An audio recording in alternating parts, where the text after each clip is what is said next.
ঘটনা হয়েছে, মেয়েকে তো স্কুল থেকে নিয়ে পালিয়ে গেছিল। আমরা তো জানি না, আমরা তো যোগাযোগ করিনি। এবার 3 মাস পরে যখন আমরা যোগাযোগ করতে পারলাম, আমরা যোগাযোগ করতে পারলাম না। ছেলে এসেছে আজ 3 দিন বাড়িতে। এসে ওরা কি করেছে, মার্ডার করে ফাঁসি টাঙ্গিয়ে দিয়েছে। আমাদেরকে এখনো পর্যন্ত ওরা বাড়ির লোক খবর দেয়নি।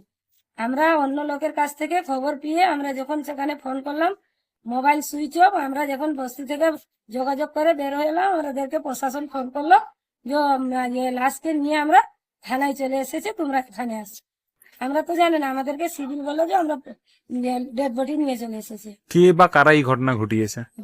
কি কারণে ঘটনা ঘটেছে আমরা বলতে পারবো। কারা ঘটিয়েছে? কারা ঘটিয়েছে, ওদের শ্বশুর বাড়িতে লোক করেছে, স্বামী বাড়িতে আছে, স্বামী জানে। কি নাম তার স্বামীর? স্বামীর নাম শেখ সারফাজ। শ্বশুরের নাম? তার শ্বশুরের নাম তো আমরা বলতে পারবো না, কিন্তু বাড়ি কোথায়? বাড়ি হচ্ছে পুরি বস্তি।